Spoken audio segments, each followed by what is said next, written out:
Elle est la seule femme engagée sur le nouveau circuit international de voile dont la finale se jouera ce dimanche à Marseille. Marie Rioux, bonjour, merci d'avoir accepté notre invitation. Vous êtes venue seule sur notre plateau, mais dans 2 jours, vous serez dans la cité phocéenne avec votre coéquipier Billy Besson. Merci d'être là. Vous avez été nommée la navigatrice de l'année 2018. On est extrêmement fiers de vous recevoir aujourd'hui. Alors un mot d'abord de cette course, la Sail GP. C'est pas forcément une course très connue encore puisque c'est une première édition. De quoi s'agit-il exactement ? Oui, voilà, ça fait depuis février, on a commencé le circuit.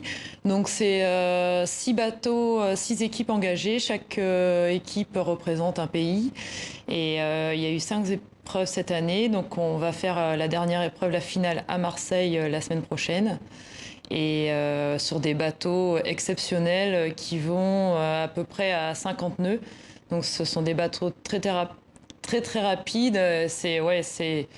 On est à la pointe de la technologie. Ce sont des bateaux qui volent et on fait des régates qui durent à peu près 20 minutes.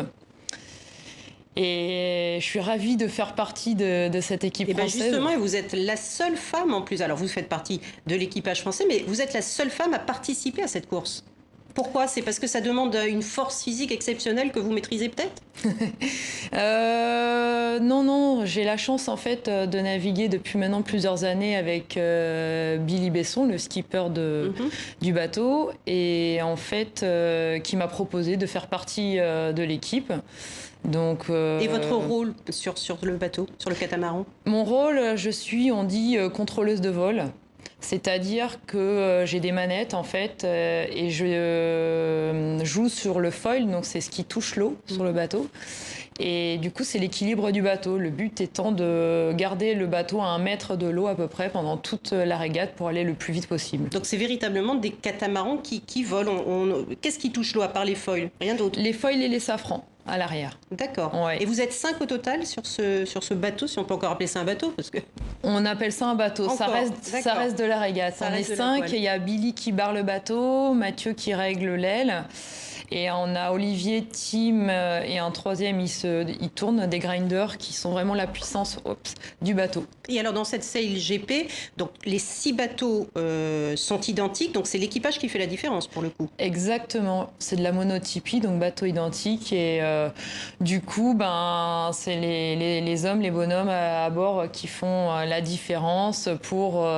faire voler le plus possible le bateau et aller le plus vite possible. Les bonhommes et la femme que vous êtes. Et la femme. J'ai appris lors de la préparation de cette interview que vous avez fait des simulations sur un simulateur. Enfin, que vous êtes entraîné sur un simulateur. Ça change énormément, ça, de ne pas être tout le temps sur l'eau et d'allier la technique à votre entraînement.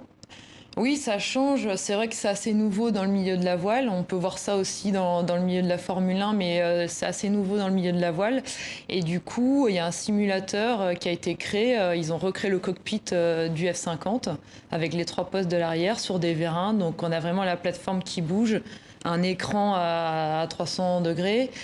Et on peut recréer vraiment l'ambiance sur l'eau. Sauf donc vous avez les mêmes sensations, mais les éclaboussures en moins. Exactement, mais c'est vraiment très pratique. Votre objectif, c'est quoi ? C'est les JO du Japon 2020 ? Aussi. Donc c'est les 2 projets. Alors la première, c'est dimanche à Marseille, et la seconde, c'est ça. Ouais, voilà, c'est ça.